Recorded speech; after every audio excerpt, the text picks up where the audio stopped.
जय श्री कृष्ण, जय महाकाली। आज दुर्गा सप्तशती के छठे अध्याय का महात्म्य हम बताने जा रहे हैं, जिसमें सबसे पहले ध्यान और प्रार्थना किस तरह से हिंदी में इसमें की गई है वो बताते हैं आपको। मैं सर्वज्ञेश्वर भैरव के अंक में निवास करने वाली परमोत्कृष्ट पद्मावती देवी का चिंतन करता हूँ। वे नागराज के आसन पर बैठी हैं।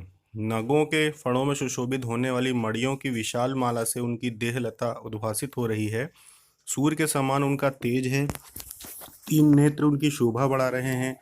वे हाथों में माला, कुंभ, कपाल और कमल लिए हुए हैं तथा उनके मस्तक में अर्धचंद्र का मुकुट सुशोभित है। ऋषि कहते हैं, देवी का यह कथन सुनकर दूत को बड़ा अमर्ष हुआ और उसने दैत्यराज के पास जाकर जब सब समाचार विस्तार पूर्वक कह सुनाया। दूत के उस वचन को सुनकर दैत्यराज कुपित हो उठा और दैत्य सेना के प्रति धूम्रलोचन से बोला, धूम्रलोचन, तुम शीघ्र ही अपनी सेना लेकर जाओ और उस दुष्टा के केश पकड़कर घसीटते हुए उसे बलपूर्वक यहाँ ले आओ। उसकी रक्षा करने के लिए यदि कोई दूसरा खड़ा हो तो वह देवता, यक्ष अथवा गंधर्व ही क्यों न हो, उसे अवश्य मार डालना। ऋषि कहते हैं, शुंभ के इस प्रकार आज्ञा देने पर वह धूम्रलोचन दैत्य 60,000 असुरों की सेना को साथ लेकर वहां से तुरंत चल दिया। वहां पहुंचकर उसने हिमालय पर रहने वाली देवी को देखा और ललकार कर कहा, अरे तू शुंभ निशुंभ के पास चल। यदि इस समय प्रसन्नतापूर्वक मेरे स्वामी के समीप नहीं चलेगी तो मैं बलपूर्वक तेरे केश पकड़कर घसीटते हुए तुझे ले चलूंगा। देवी बोली, तुम्हें दैत्यों के राजा ने भेजा है। तुम स्वयं ही बलवान हो और तुम्हारे साथ विशाल सेना भी है। ऐसी दशा में यदि मुझे बलपूर्वक ले चलोगे तो मैं तुम्हारा क्या कर सकती हूँ। ऋषि कहते हैं, देवी के यूं कहने पर असुर धूम्रलोचन उनकी ओर दौड़ा। तब अंबिका ने हूम शब्द के उच्चारण मात्र से उसे भस्म कर दिया। फिर तो क्रोध में भरी हुई दैत्य की इस विशाल सेना और अंबिका ने एक दूसरे पर तीखे सायकों, शक्तियों तथा फरसों की वर्षा आरंभ की। बालों को हिलाता हुआ असुरों की सेना में कूद पड़ा। जो सिंह था उसने कुछ दैत्यों को पंजों की मार से, कितनों को अपने जबड़ों से, कितने ही महादैत्यों को पटक कर ओट की डालों से घायल करके मार दिया। उस सिंह ने अपने नखों से कितनों के पेट फाड़ डाले, थप्पड़ मारकर कितनों के सिर धड़ से अलग कर दिए। जो देवी का सिंह था उसके विषय में बताया गया है। देवी का सिंह भी बहुत शक्तिशाली था। वो भी एक शक्ति ही था, वास्तव में सिंह नहीं बल्कि एक शक्ति ही का रूप था। कितनों की भुजाएं और मस्तक काट डाले तथा अपनी गर्दन के बाल हिलाते हुए उसने दूसरे दैत्यों के पेट फाड़कर उनका रक्त चूस लिया। अत्यंत क्रोध में भरे हुए देवी के वाहन उस महाबली सिंह ने क्षण भर में ही असुरों की सारी सेना का संहार कर डाला। शुंभ ने जब सुना कि देवी ने धूम्रलोचन असुर को मार डाला है तथा उसके सिंह ने सारी सेना का सफाया कर डाला, तब उस दैत्यराज को बड़ा क्रोध हुआ। उसका ओंठ कांपने लगा। उसने चंड और मुंड नामक दो महादैत्यों को आज्ञा दी, हे चंड और मुंड, तुम लोग बहुत बड़ी सेना लेकर वहां जाओ। उस देवी के केश पकड़कर अथवा उसे बांधकर शीघ्र यहाँ ले आओ। यदि इस प्रकार उसको लाने में संदेह हो तो युद्ध में सब प्रकार के अस्त्रों शस्त्रों का समस्त आसुरी सेना का प्रयोग करके उसकी हत्या कर डालना। उस दुष्टात्मा की हत्या होने तथा सिंह के भी मारे जाने पर उस अंबिका को बांधकर साथ लेकर शीघ्र लौट कर आना। इस प्रकार श्री मार्कंड पुराण में सावर्णिक मनवंतर की कथा के अंतर्गत देवी महात्म्य में धूम्रलोचन वध नामक यह छठा अध्याय पूर्ण हुआ। अब सातवें अध्याय का महात्म्य सुनाएंगे। सातवें अध्याय के अनुसार, मैं मातंगी देवी का ध्यान करता हूँ। वे रत्नमय सिंहासन पर बैठकर पढ़ते हुए तोते का मधुर शब्द सुन रही हैं। उनके शरीर का वर्ण श्याम है। वे अपना एक पैर कमल पर रखे हुए हैं, मस्तक पर अर्धचंद्र धारण करती हैं तथा कहार पुष्पों की माला धारण किए वीणा बजाती हैं।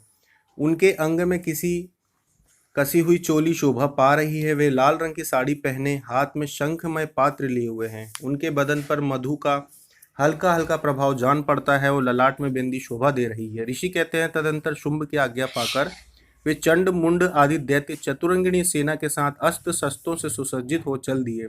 फिर गिरिराज हिमालय के सुवर्णमय ऊंचे शिखर पर पहुंचकर उन्होंने सिंह पर बैठी देवी को देखा। वे मंद मंद मुस्कुरा रही थी। उन्हें देखकर दैत्य लोग तत्परता से पकड़ने का उद्योग करने लगे। किसी ने धनुष तान लिया, किसी ने तलवार संभाली और कुछ लोग देवी के पास आकर खड़े हो गए।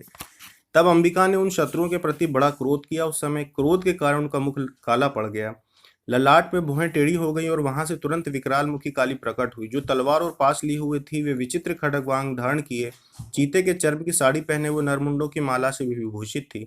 उनके शरीर का मांस सूख गया, केवल हड्डियों का ढांचा था जिससे वह अत्यंत भयंकर जान पड़ रही थी। उनका मुख विशाल था, जीभ लपलपाने के कारण वे भी डरावनी प्रतीत हो रही थी। उनकी आंखें भीतर को धसी हुई और कुछ लाल थी। वे अपनी भयंकर गर्जना से संपूर्ण दिशाओं को गुंजा रही थी।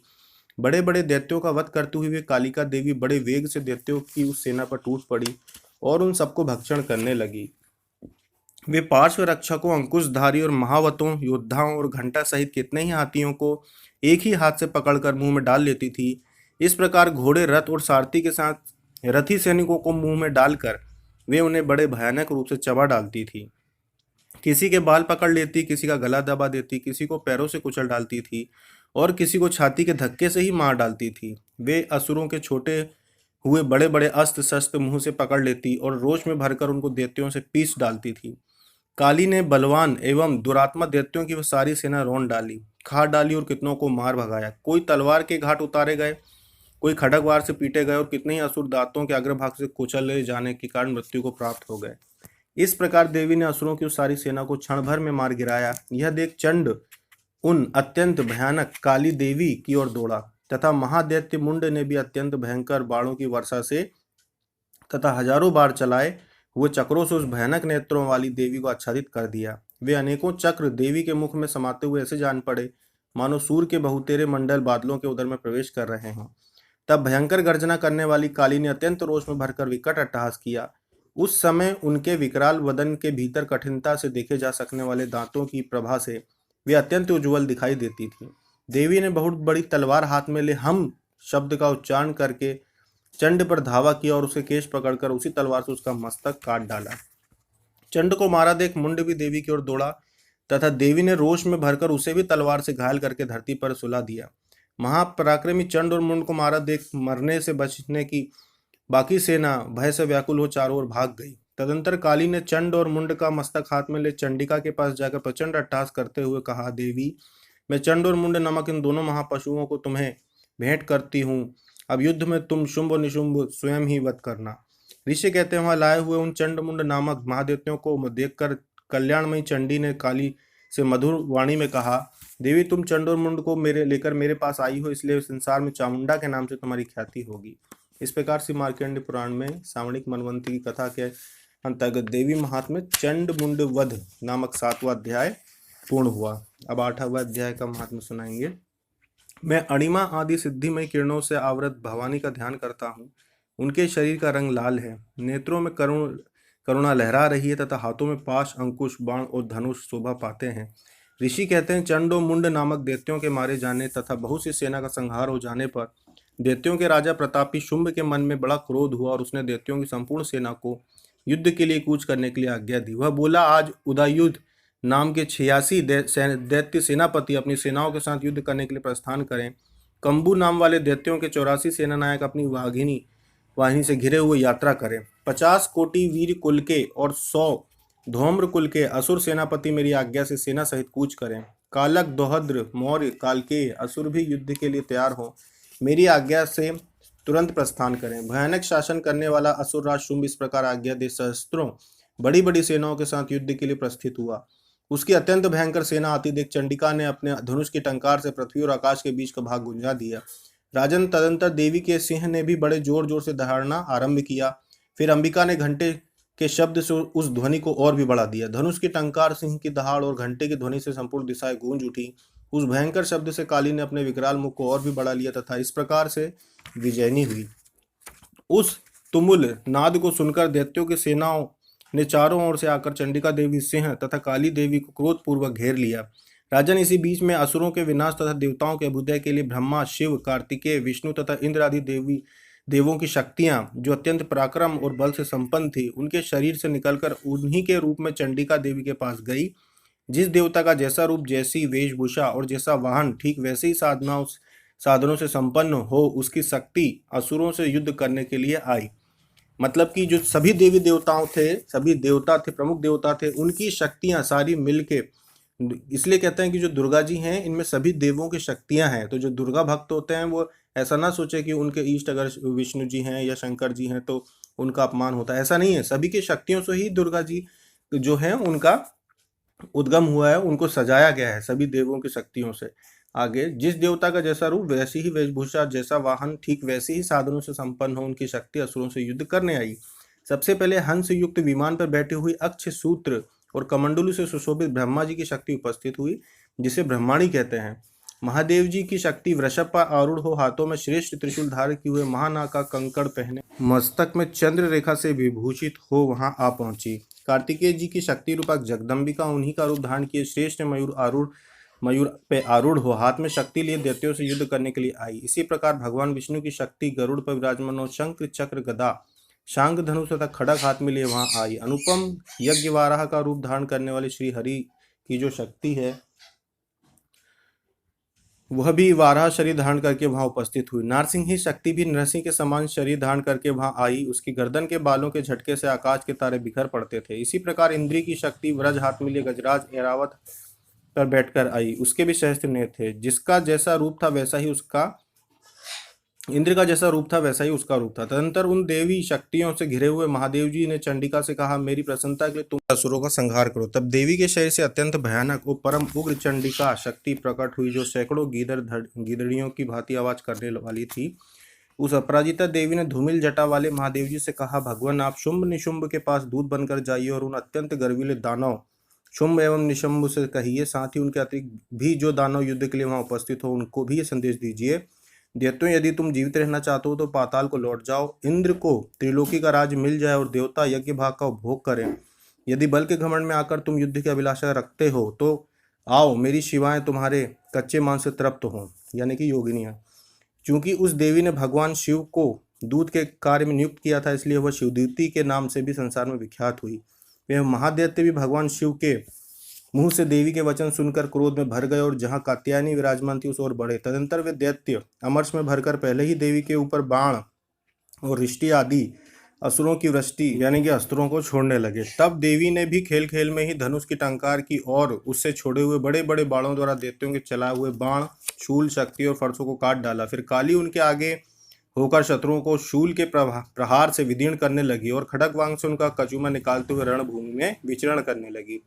ब्राह्मणी भी जिस ओर दौड़ती उसी ओर अपने कमंडलू का जल छिड़ककर शत्रुओं के ओज पराक्रम को नष्ट कर देती थी। माहेश्वरी ने त्रिशूल से तथा वैष्णवी ने चक्र से और अत्यंत क्रोध में भरी हुई कुमारी कार्तिकेय की शक्ति ने शक्ति से दैत्यों का संहार आरंभ कर दिया। इंद्र शक्ति के वज्र प्रहार से विदीर्ण हो सैकड़ों दैत्य दानव रक्त की धारा बहते बहते हुए पृथ्वी पर सो गए।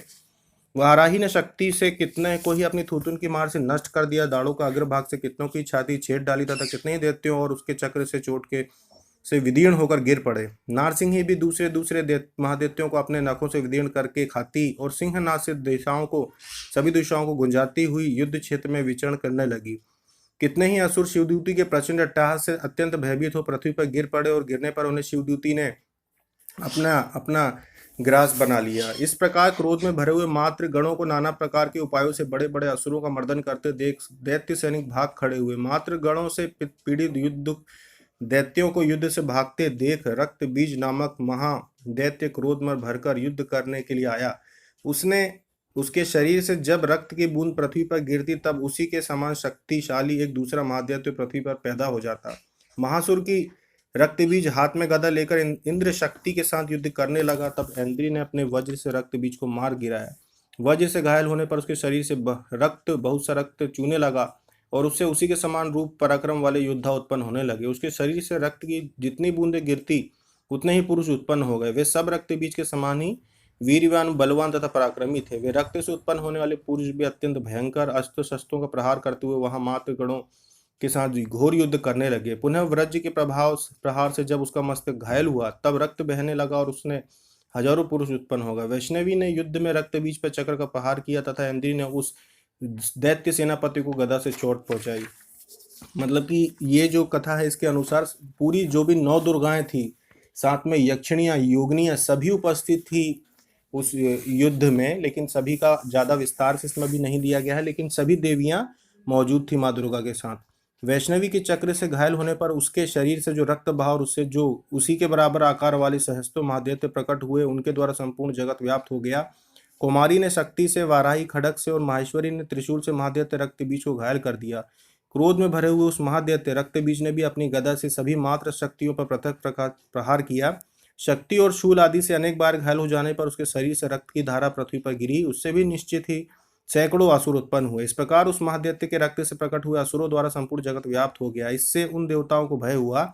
देवताओं को उदास देख चंडिका ने काली से शीघ्रतापूर्वक कहा, चंडिके चामुंडे, तुम अपना मुख और भी फैलाओ तथा मेरे शक के पास से गिरने वाले रक्त बिंदुओं और उनसे उत्पन्न होने वाले महादैत्यों को तुम अपने इस उतावले मुख से खा जाओ। इस प्रकार रक्त से उत्पन्न होने वाले महादैत्यों का भक्षण करते हुए तुम में रण में विचरण कर रहे हो, ऐसा ही उस दैत्य का सारा रक्त चीर हो जाने पर उस स्वयं ही नष्ट हो जाएगा। उस भयंकर दैत्यों को जब तुम खा जाओगी तब दूसरे नए दैत्य उत्पन्न नहीं हो सकेंगे। काली से यूं कहकर चंडिका देवी ने शूल से रक्त बीज को मारा और काली ने अपने मुख में उनका रक्त ले लिया। तब वहां उसने चंडिका पर गदा से प्रहार किया, किंतु उस गदा पात ने देवी को तनिक भी वेदना नहीं पहुंचाई। रक्त बीज के घायल शरीर से बहुत सा रक्त गिरा, किंतु ज्यों ही वह गिरा त्यों ही चामुंडा ने उसे अपने मुख में ले लिया। रक्त गिरने से काली के मुख में जो महादैत्य उत्पन्न हुए उन्हें भी देवी चट कर गई और उसने रक्त बीज का दैत्य भी पी लिया। तदंतर देवी ने रक्त बीज को, जिसका रक्त चामुंडा ने पी लिया था, वज्र, बाण, खड़क तथा रिष्टि आदि से मार डाला। राजा ने इस प्रकार शस्त्रों के समुदाय से आहत एवं रक्तहीन हुआ महादैत्य रक्त बीज पृथ्वी पर गिरकर मर गया। नरेश्वर, इससे देवताओं को अनुपम हर्ष की प्राप्ति हुई और मातृगण तथा उन असुर के रक्तपान के मद से उद्भत होकर नृत्य करने लगा। इस प्रकार से मार्कंडेय पुराण में सावणी मनवंत की कथा के अंतर्गत देवी महात्म्य में रक्त बीज वध नामक 8वां अध्याय पूर्ण हुआ। इस प्रकार जो देवी का जो इसमें वर्णन किया गया है 8वें अध्याय तक, इसके अनुसार जैसा कि आपने सुना कि इसमें महाकाली और माता दुर्गा, जिनको चामुंडा नाम से भी पुकारा जा रहा है, इन सभी जो देवियों ने जिस तरह से वहां पे युद्ध किया था असुरों से, इनका मुख्य रूप से इनका वर्णन किया गया। लेकिन यहाँ पे जैसे कि भगवान शिव, विष्णु और दूसरे देवताओं ने भी अपनी अपनी शक्तियों को भेजा था, तो उन सभी की शक्तियों से निर्मित जो देवियां थी, 64 देवियों का निर्माण हुआ था, जो कि 64 योगिनी कहलाती हैं। तो योगिनियां भी उपस्थित थी इस युद्ध में माता के साथ, जिन्होंने असुरों का वध किया था। तो योगिनियां जो है वो महाकाली की शक्ति से और पार्वती, लक्ष्मी, सभी देवियों की शक्ति से इनका निर्माण हुआ था, जिसका वर्णन यहाँ उतना विस्तार से नहीं है। लेकिन सभी की शक्तियों से उत्पन्न देवियों को, जिनका यहाँ पे कुछ थोड़ा सा इसमें जानकारी दी है, वो देवियां ही योगिनियां कहलाई। क्योंकि प्रमुख जो देवियां थी उनके नाम का तो वर्णन है, बाकी जो अन्य देवियां जिनको कहा जा रहा है कि शिव के अंश से, महाकाली के अंश से, वो योगिनियां थी। तो इन योगिनियों ने भी वहां पे युद्ध किया था। इसी वजह से जब हम दुर्गा सप्तशती का पाठ करते हैं तो उस जगह पे, स्थान पे जो भी साधक इनका पाठ करते हैं, वहां पे इन सभी का आना होता है। चाहे वो योगिनियां हो वो भी आती हैं, यक्षिणियां हो वो भी जल्दी से आ जाती हैं। जो भी देवियां आसपास के क्षेत्र में मौजूद होती हैं, जहाँ पे भी दुर्गा सप्तशती का पाठ होता है, तो दुर्गा सप्तशती के पाठ के समय ये देवियां वहां पे मौजूद हो जाती है। इसलिए आपको कहा जाता है साधना के समय में कि दुर्गा सप्तशती का पाठ करना चाहिए। पाठ करने से ये यहाँ पर आती हैं और साधक का तपोबल बढ़ता है। अगर मान लीजिए आपकी साधना में कोई भी कमी रह जाती है तो दुर्गा सप्तशती के पाठ से वो कमी दूर हो जाती है। इसलिए दुर्गा सप्तशती का पाठ करना चाहिए। जय महाकाली, जय माँ दुर्गा, जय श्री कृष्ण।